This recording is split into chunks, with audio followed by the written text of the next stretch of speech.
Welcome to This Week Inside Sim Racing Mid-March Edition. I'm Christy Rankes, and I'm here with Darren Ganji. Hey everybody. This week Inside Sim Racing, we're sponsored by iRacing.com. You can race in our March on Michigan event, running the Chevy Silverado truck with a fixed setup, and Michigan International Speedway on March 30th. You can win some great prizes.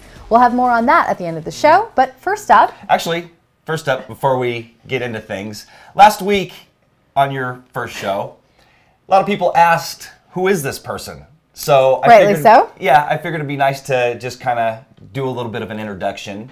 So first up, what is your experience? Why don't you tell our viewers your experience or your background, and because people got the gist that you're a reporter. So. Yeah, that's pretty obvious.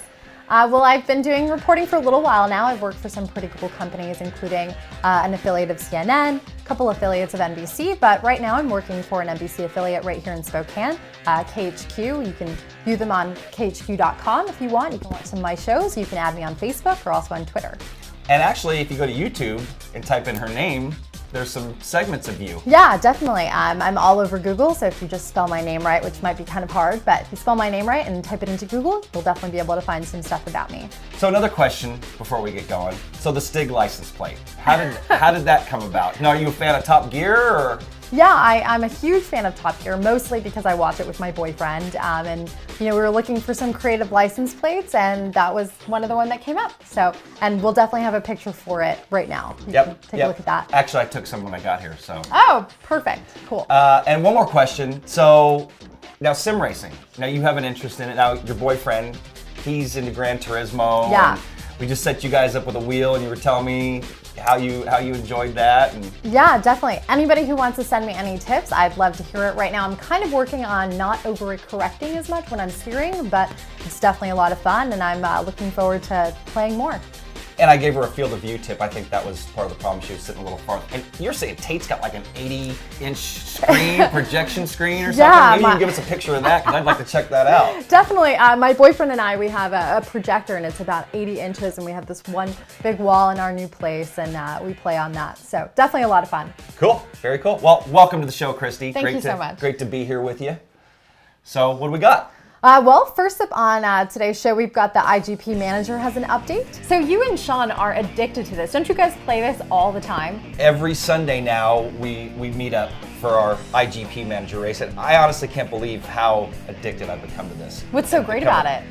It's just, Sean's like biting his fingernails off every Sunday morning, and I'm sweating. I just can't believe how competitive it is watching your virtual drivers go around the track. And it's just the whole management aspect of it. We've got my brother involved, our good friend Terry, and a bunch of sim racers that have met up with us every Sunday, and we meet in TeamSpeak, and cool. It's become really fun, yeah.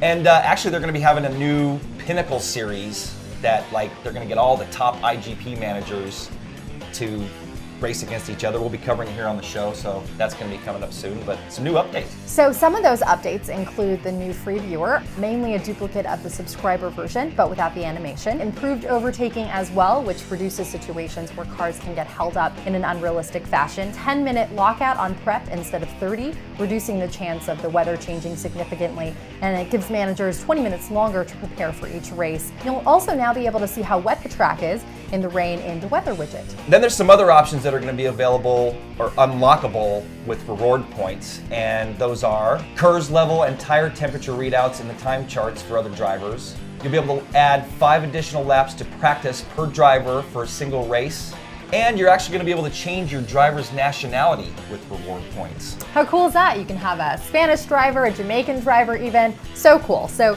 these changes will be available around the 16th of the month, somewhere around then.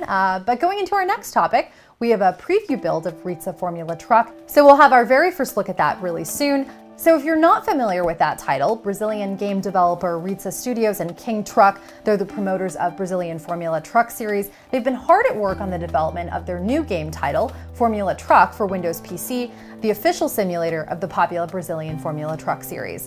Formula Truck will feature the trucks competing in the 2012 season and all 10 racetracks in the calendar. The game is being developed under Ritza's uncompromising approach towards accurate simulation.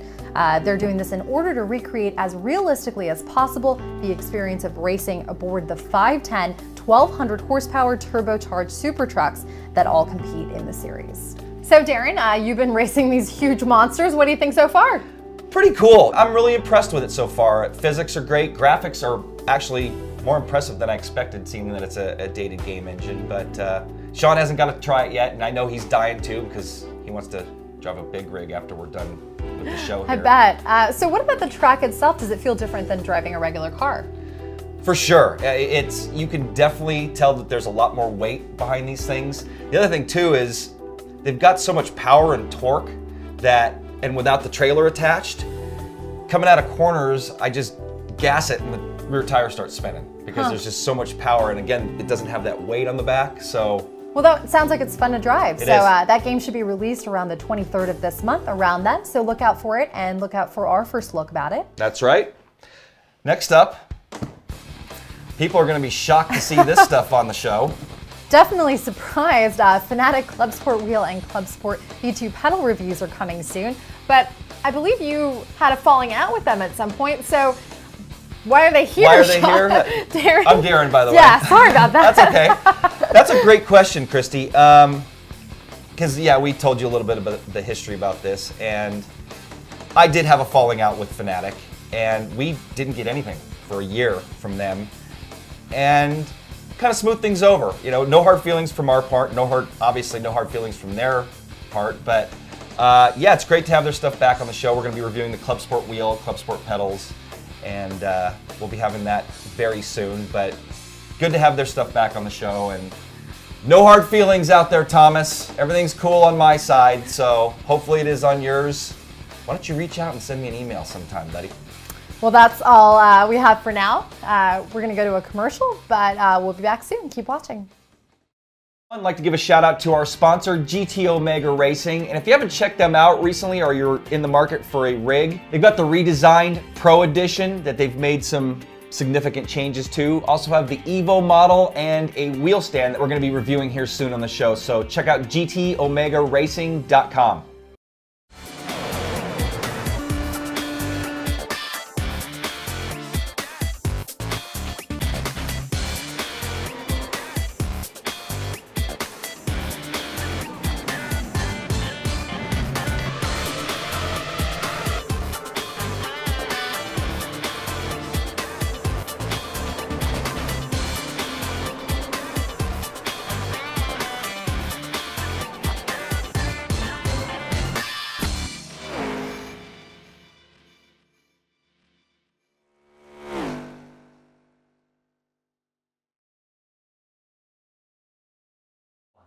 Welcome back to the second half of the show. I'm Christy Rankes, and this sim rig of the week belongs to David Akeney. Sean caught up with him at the iRacing for Life seminar in Dallas, so I'm going to hand it off to him and he can tell you more about his sim rig. So, you know, we looked at your rig last year, and right off the bat, I immediately noticed huge changes in your rig from last year to this year. I don't have the same pedals I had last year, I don't have the same steering wheel I had last year, I don't have the same seat I had last year, and I don't have the same base rig as I had last year. It is completely different. The only thing that's the same is the computer and the screens. Is that the version we saw last year? Yes, that is the version that was here last year. Okay. And since then, you have really stepped it up a whole different level. well, one thing that I had a problem with last year is coming to this seminar, getting all of that stuff in here, getting it set up again, moving and all that. It was a pain. It was not built when I put that together to be mobile at all. And I decided I didn't want to do that again. So my thought was, I want to build something that looks decent. I want it to be pleasing to the eye, but I want so that when I come back, people don't look at this mishmash, what I'm racing at, that it looks decent. But I wanted it also mobile and in one deal to make it easy to move out of my house, to have it move here, to have it set up, and be able to move it around here. And this is what I came up with. And since then, I've added some great upgrades to this. The first thing, last year at the conference, I got to try Cst Pedals for the first time. And the week after I left this conference last year, I went and ordered a set of Cst Pedals. And so that was my first upgrade from there. Then when the Fanatec came out with their Club Sport wheel came out, I was right there to order it. So that was the next thing. When that thing came available, I ordered that and got it. Well, of course, a play seat does not work very well with Cst Pedals. So then I went through this whole phase of trying to figure out how to work Cst Pedals with the play seat. So the whole front part of that play seat disappeared.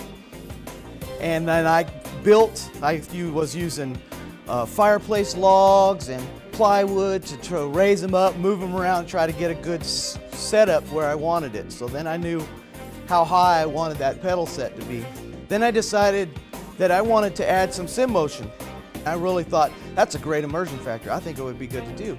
I particularly didn't have the space for that, so I looked for something that had less space and went with the GS4 seat and upgraded to the GS4, Pat Dodson's Ultra Force GS4 seat for motion sim, which does a great job on that. That has been one of the upgrades that I did that made a huge difference, not just in what I was feeling, creating an immersion factor, but in actually improving what I was feeling on the track to make my performance better, which I did not expect. So then I decided I've got to have a way to put this together and build it. So I went out and bought myself a couple of 20-foot sticks of 1-inch square tubing and a sheet of 4x8 sheet of diamond plate to finish it off to make it look finished and professional, so to speak. Now I needed a way to get my keyboard in, so I got Mr. Lutz at Fast Track Sims to build me a keyboard swing. And he does a real good job because he'll do custom applications. So I explained to him, got to him what I wanted, and he came up with this system so that I can put that keyboard wherever I want to, swing it out of the way to give myself that easy access without the center post of the play seat, which is one of the complaints I had with that thing. And so I got that, and he also built me a mouse pad on the other side there. It was nice to have that quality touch to it, kind of a factory touch to that, without me making some makeshift thing that would look ridiculous. So I added those two functions. I've added 2 track bosses stacked on top of each other, mounted over there. And if you notice, one of them has a custom label, kind of a graphic on there. I decided I wanted to make it look like my car is painted, my race car in the sim. So I decided I got a hold of a friend who has a wrap company, told him what I wanted, sent him a file, and he made me a custom wrap for that. I have also added the sim vibe to this. I got one transducer underneath the seat, mounted underneath the seat, Clark Simpson's ones that looks like a UFO, and one underneath the pedal deck. At a point here, I hope Sean will take the time to look at my monitor stand here where I have my monitors mounted. That's all made out of pipe. That is piece plumbing. Of threaded pipe. Yeah, it's plumbing pipe. All it is galvanized 3/4-inch plumbing pipe. Drilled holes in a piece of wood to be able to mount the screws to the back to hold the monitors up. The whole thing is totally mobile through a normal door frame. And that was part of my thought process when I built this. It's the whole thing's mounted on wheels. There's 6 casters, 4 underneath the seat, 2 under the front. The 4th monitor is for external monitoring software, like such as Z1 software is one that I run. So I get the dashboard. These are 22-inch screens. I'll eventually go to 27s on those, but with a 22-inch screen and the proper field of view, you lose your gauge set. That Z1 gives me the ability to put the gauge set up there so I don't overheat. I know where my RPMs and such are on that monitor. All right, David. Well, thank you very much for showing us your rig. It is an exceptional rig, one of the nicest I've ever seen. Yep, and you see, I don't need any more decals. Got one here and got one back here. Very nice. We're tagged. So next up we have Touring Pro Series driver Danny Ashbury. He recently made a film about their most popular league, Virtual V8 Supercars. They run R Factor, and this video shows how active that sim still is. Yeah, and it's amazing how active R Factor still is, and we're going to give you some more education on it soon. But I think it was developed in 2004, so it's almost 10 years old, yeah. And there's still leagues running in it, and man, this video is really impressive. Well, we'll have a link to the full video here in our description. It's almost an hour long, so grab some popcorn, kick back, and enjoy. And our last subject on today's show is the March On Michigan event that we have coming up on March 30th. And we have a little time change. We had originally mentioned that it was going to be 1 Eastern, and now it's going to be 3 Eastern, so it doesn't interfere with the iRacing NASCAR series. So If you're interested in getting signed up, we've got signups going now, and it's gonna be a cool event. Yeah, definitely. As a matter of fact, we've got some new prizes added. We've got a 2 one-year subscription to IGP Manager and 2 SimVibe subscriptions, as well as 2 Tamiya models and a T8 HRS shifter from Thrustmaster. So, it's gonna be a cool event. Lots of good prizes. And again, if you're interested in signing up, go to our forums, isrtv.com/forums. We've got a thread. Actually, we'll have a link here in the description. So if you're interested in getting signed up, and I think Sean and I are both gonna run in this one. Cool. So, should be a lot of fun. Yeah, that'll be a lot of fun. So that's gonna wrap us up for this week inside Sim Racing. I'm Christy Rangis. I'm Darren Ganji. Keep watching. GT Chassis Racing Rigs provided by Human Racing. Go to humanracing.co.th. Welcome back to the second half of the show. I'm Christy Rangis, and this week's, right? It's not this week's. Welcome back to the second half of the show. I'm Christy Rangis, and this SIG rig of the week belongs... SIG alert! Okay, third time's the charm. Okay, 3, 2, 1. Hold on a second. Slow it down just a little bit too. Okay. Just relax. Oh, I hate not having a teleprompter in front of me. Oh, this is better, so I don't look at it. You'll be fine. Okay, 3, 2, 1. Welcome back to the second half of the show. I'm Christy Rangis, and this Sim rig of the week. Okay. 2, 1. Click. Oh, okay. It's okay. It's okay. Okay. Hair. Yep. Is it covering? Yeah. There you go.